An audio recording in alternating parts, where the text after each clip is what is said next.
What's your problem? Yeah. Sorry, you just caught my cat and I in the middle of a conversation. She's the worst ever. Look at her.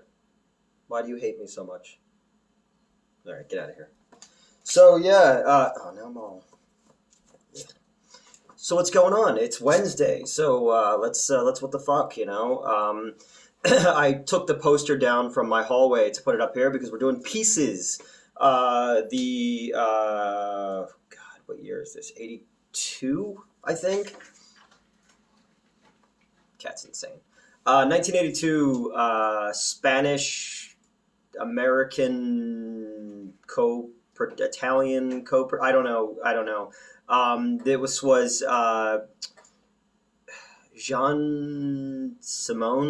Jean Piqueur Simone.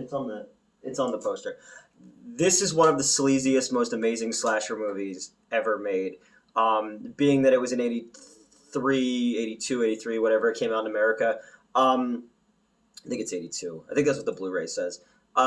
So right in the wheelhouse of the slasher movie, the height of the Friday the 13th and all of that stuff. The My Bloody Valentines were coming, and it was like there was that peak window of like 80 to 84 where there was a slasher movie every weekend.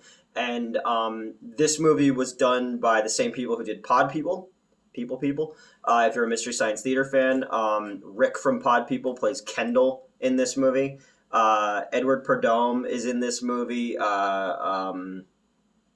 Linda Day George is in this movie. Christopher George is in this movie.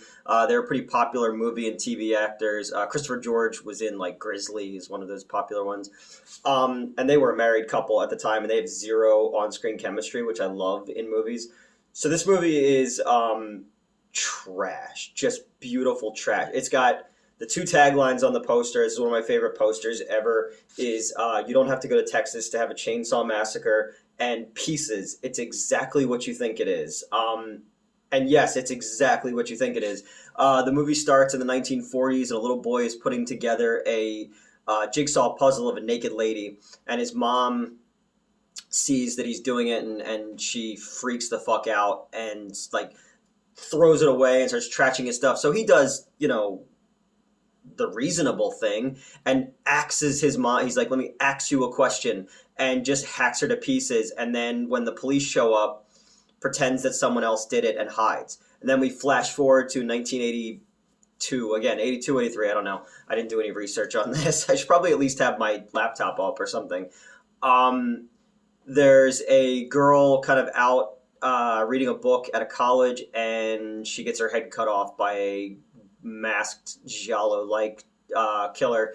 And every kill in this movie is brutal and ridiculous, and it's towards women, and the killer is piecing together, like the title, a woman based on all the women that he cuts up in pieces, and the kills are ridiculous. Everyone is a terrible actor. Bluto from the Popeye movie is in it, and he's kind of like the red herring. You think that he's the killer. There's a professor who they try to make you think is the killer because he's gay, because that's a trope they used to do back in the day. Same thing in New York Ripper, the Lucio Fulci movie. They would be like, well, he's a homosexual. And it was like, so that means he's the bad guy? Even as a kid, I was like, I don't know about that. Kendall, who's a ladies' man at the college, he gets caught up, and the police need him to be their eyes and ears on the ground, and he's helping them investigate, but they're really bad at their job because women just keep getting chainsawed to fuck in this movie. And the kills are ridiculous. This movie has Linda Day George is a professional tennis player who's also an undercover police officer, because that was like a 70s TV trope, like a Cagney and Lacey type shit. And she has to work with them, but like, she's a famous tennis pro, so clearly somebody would be in on what's going on here. You see Kendall's dick in the movie, which was weird. Again, going back to Bradley Cooper in Nightmare Alley, it's like when a dick shows up in a movie, you're like, oh, look at that, equal representation. Because there's a lot of 80s tits in this movie.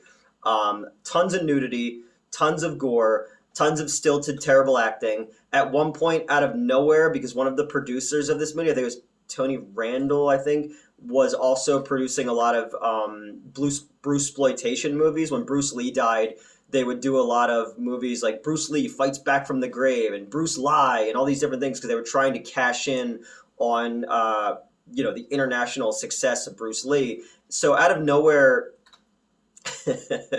a kung fu guy pops up, starts doing like kung fu on Linda Day George, and then passes out. And then Kendall shows up, and he's just like, "Oh, that's just my kung fu teacher." And he's like, "Oh yeah, I ate some bad chop suey, and then I fell down. Bye." And then he's gone, and then he's never spoken of again. And it comes out of fucking nowhere. And it was the producer going, "Oh, we can drum up some interest in our kung fu movies as well by putting this guy in here." It's fucking crazy. And this is in a movie where like other crazy shit happens. It's just like this movie is just sleaze, just wonderful, beautiful sleaze.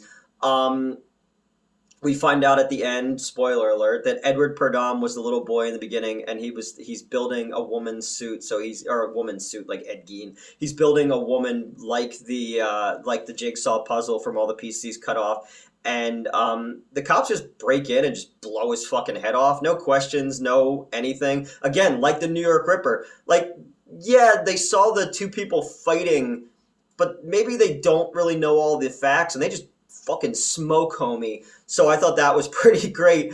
And then the great fucking twist, cheesy, what the WTF ending is Kendall's been helping the police, and they go like, "You still want to be a cop?" And he's like, "Fuck no, I just want to get back to banging random chicks like I was doing." And he goes to get his coat, and he stands over the dead body that fell out of the thing when you reveal that she's all sewn back together.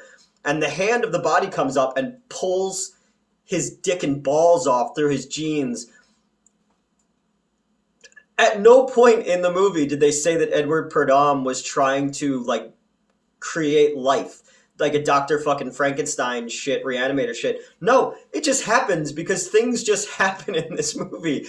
And I love this movie so fucking much, enough that I spent enough money to get the poster. My whole the hallway that leads down to the back part of my apartment is all Italian exploitation movies. So I have like Burial Ground and Dr. Butcher MD and The Beyond, which is Seven Doors of Death, the American poster and stuff like that. When I sold off all my movie posters, I kept certain ones that had sentimental value or looked cool, so I didn't have bare walls and shit. But if you've never seen this movie before, I recommend this movie very highly. This is one I wanted to do on the old show. I wanted to do on rental reviews, and at one point we were going to, but it never happened.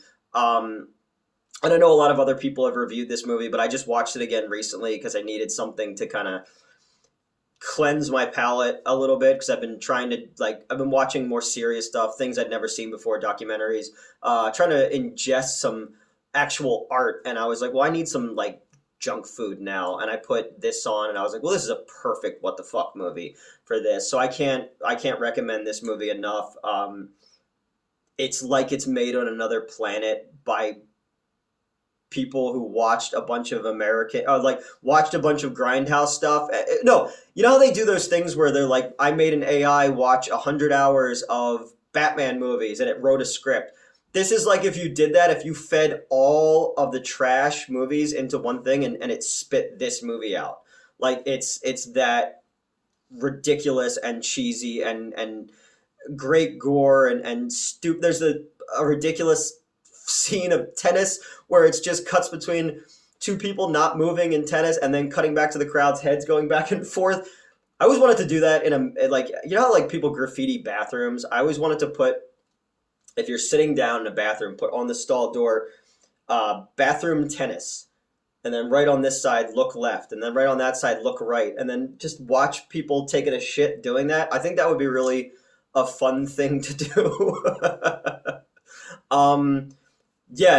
This movie's great. It is, again, one of my favorite exploitation movies. Funny story about this movie is my buddy Ian, who used to be a lawyer for Screenwave, we became friends because he tried to sue me back in 2017. When I used to run the Anthony Wayne Theater, I would do a series called Real Cult, because the company was Real Cinemas PA. And I ran a thing called Real Cult, and one night I was going to run Manos, the Hands of Fate, because I thought it was in the public domain. Just like Dracula versus Frankenstein, I thought that I had it taken care of.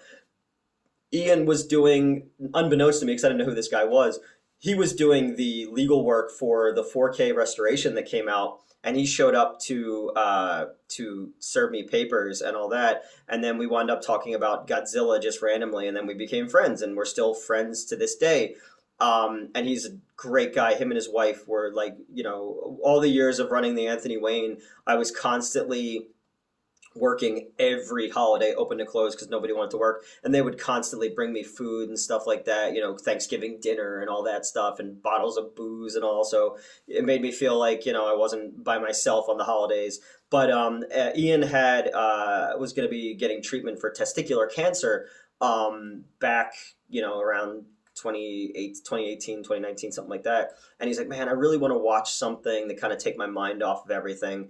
And I said, oh, well, I know just the movie, And I showed pieces to him and a bunch of other people. And I don't know if he'd ever seen it before, but everyone else left that theater changed. And we all had such a good fucking time, and made levity out of this super serious situation. And it made me feel good to know that I could help my friend when he kind of was going through some stuff, and just to sit down in a theater with a bunch of other friends and some drinks and some sandwiches and stuff like that, and watch something like this. It's stuff like that that made all the bullshit of running the theaters worth it. Because you could share those experiences. Like all the times I got to run advanced screenings of movies for friends. It's just like a lot of movies that maybe people don't care about and I don't care about, to have a different shine on them because of the people I got to experience it with at that time and the fun that we got to have with it. So, that was cool, and that's kind of my piece of story. I'm trying to add a story to everything and pick movies that I have some kind of connection to. Have you seen this movie before? Maybe it's not the sleaziest exploitation movie version. There's plenty more, but as a one that doesn't make you feel gross afterwards. It's just it's bad, it's cheesy, but it's awesome, and it's sleazy, and it's gory. And what are you doing, Elvira? She's making her second cameo in this episode. I'm gonna have to owe her more money. Excuse me. Love of my life. Sweetie. Go ahead, jump up there. We'll just sit quietly. She's not used to that being there, so she's fucked up with all right, so yeah, I know the comments will be about the cat, but yeah, if you haven't had a chance to check out Pieces yet, please check out Pieces, and let me know what you thought of it. And oh, there she goes. She's gonna knock this over, and this is how this episode's gonna end, is her knocking the Pieces poster over. She's fat. I'm surprised that she can get up there. Yeah, I'm talking about you. All right, I'm not going to make this me sitting silently waiting for my cat to bust my movie poster frame. So thank you guys for watching. Check out Pieces if you haven't yet. Thank you for continuing to patronize Schlock and All Films. Like, share, and subscribe, and help me with all of those types of things. And I will see you guys later. Can you not, dude? Can you get down? Yeah, that's what I thought. All right. Bye.